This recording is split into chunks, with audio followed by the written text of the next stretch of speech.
Okay, so we've given this a few hours to dry out here, and now it's ready to be sanded.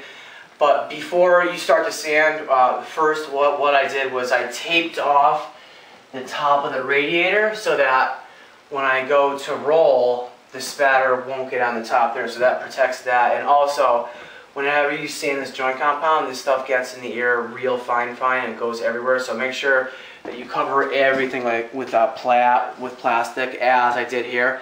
So now we're gonna sand, and there's a few different pads available. This one's purple, and it's fine, and it's meant for drywall. It's flat.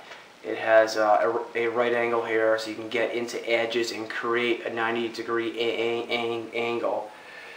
There's a sand pad like here, and this allows you to get your fingers in it to get into more like concave spots.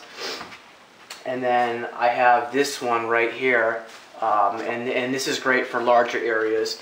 This is 120 grit, and this is Velcro right here. And you just stick this on here, and what I do is I attach it to my pole here.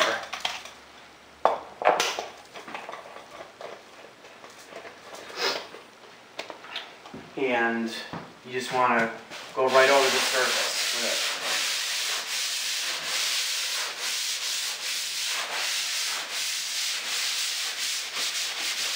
So I like to use this for large patches, and it's great too because it's a straight line there, so you can get down into the corners here.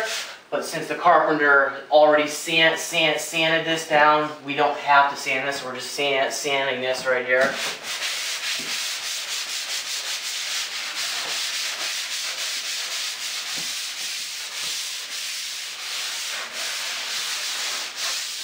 Okay, so I'm going to put this down here now. Now, with that sander, it doesn't really do a good job with the edges, so I like to use a little pad for that. So I'm just going to start up here and go in a circular manner like that, and that's going to take care of that. And you want to be sure to get around that whole edge there. Okay, now we're going to deal with this edge here.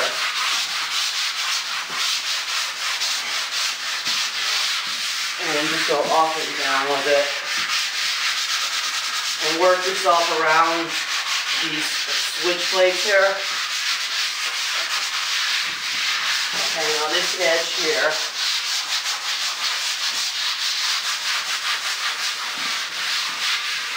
And just like look down. Now I have the light from like the kitchen there as like a guide, so I can look at like an angle to see if I missed anything.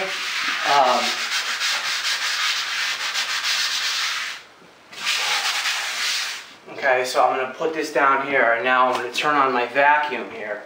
Or, you know what I'm going to do first is I'm going to use this dust brush here to dust off the surface here. Now this is very important, because if you don't do this, then the primer is going to stick on top of the dust, and you don't want that. So it's very important to dust off the surface like I'm doing here, so that the primer will adhere to the surface. Now I'm going to use my vacuum here to suck up the dust.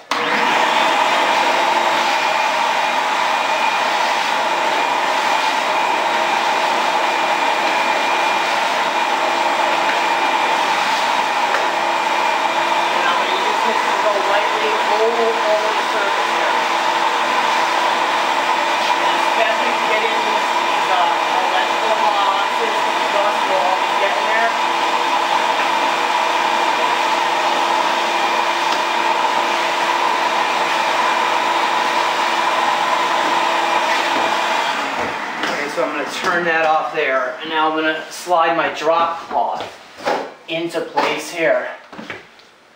And this is going to protect the floor there. So once again, after you sand, go around and dust off the surface, and then with the vacuum, get in here, because there's always dust and cruds of joint compound that stay in there, and then when you go to roll, those will come out, and then they'll get into your paint. So I have my paint here, and I just have a little bit in there, and I have a 3-inch brush here. Now the color of this old old wall is Soft Satin by Benjamin Moore. So I tinted the primer towards that color, and the tinted primer is also going to help so that when I prime this, you'll be able to see where I'm priming, because if the primer was white, I'm going on top of white joint compound, and that really wouldn't show that well. So what we're dealing with here is the old wall, or the existing wall. This is an eggshell sheen, okay? And this joint compound is flat. So if you were just to take the new paint, the soft satin that has an eggshell sheen, and just paint this over here, it would get sucked in. So you definitely want to prime the surface first, and that's going to seal in the surface so that when you eventually do use your top coat, it won't get sucked in, and the sheen will be consistent with the rest of the wall. So it's very important to prime. We're going to prime twice to seal the surface and build up the surface so it matches this exterior. Now this exterior surface, it just has like a slight orange peel, and the orange peel is just from the previous paint jobs, and that it's the texture that the roller leaves, and it's not too heavy. So that's something that you have to pay attention to, what type of previous texture that you're trying to match. So I'm going to put my paint down here, and I'm going to load up the brush like that there, and I'm going to start by going right there. I'm going to cut this in here.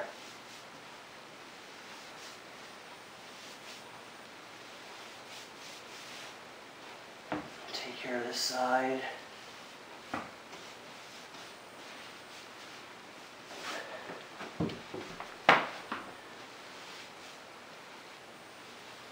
And when you cut in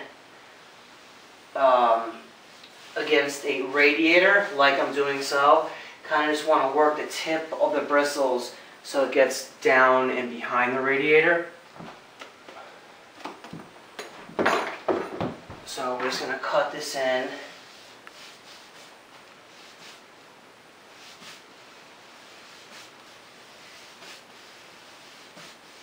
And again, I'm going to always try to go back into what I did there.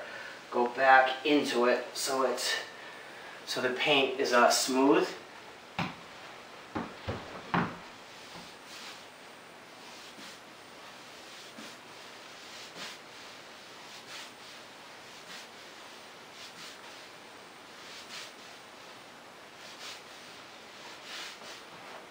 And go back into it there. And then with the corner here, I know it's hard to see, but there is a return over here. So I'm just going to hit that like so there. And then I'm just going to lightly cut around this socket here.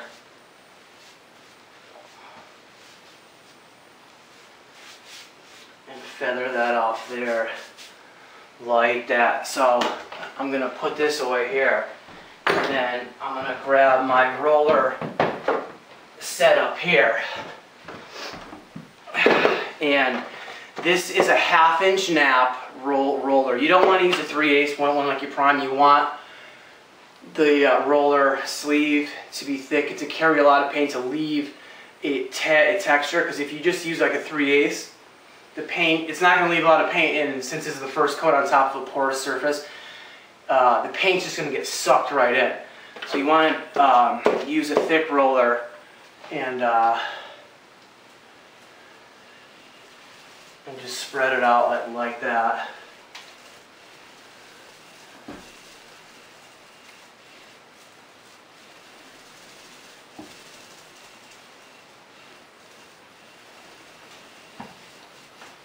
Hit these areas up here.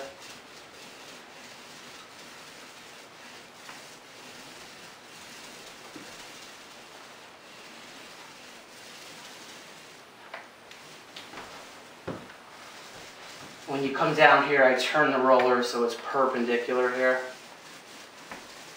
so you can get right in there.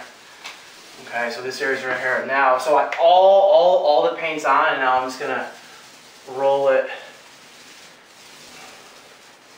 so that it'll take away any edges. So up, down, up, down. And this, doing it right here, this is going to take away any roller marks if there are any. Okay, so I'm going to reload up here again. Now, when I roll, the paint is on the roller. I'm not pushing in on the roller to disperse the paint. I'm just lightly putting the roller to the wall here. And what that is going to do is it's going to leave a better job when I'm rolling, and it's not going to ruin the roller. Because if you squish out all the paint, you flatten out the nap, and the nap will never return to what it was. So just go very gently. I'm barely applying any force to the wall here. Okay, so it's on like that. I'm going to turn it so it's perpendicular to get down here. And then right here. Okay, so it's all on there. There's some streaks right here. Now I'm going to take it, go up, and then come down. Up, down. Up, down. And if you see an area where there's still like a lot of paint, just go over that again. Because you want to thin this coat out so that it dries nice and smooth. Okay, so I'm going to put this down here now. And we're going to let this dry here.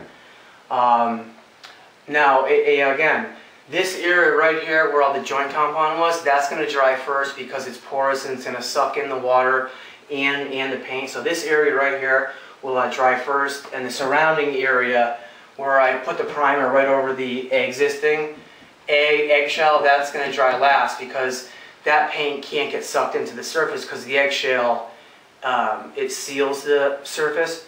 So we're just going to let this dry out, and then we'll be back to do a light sand, and then I'm going to re-prime this area again to help build up the texture in the middle here so it matches the surrounding parts. So we'll see you on the next one.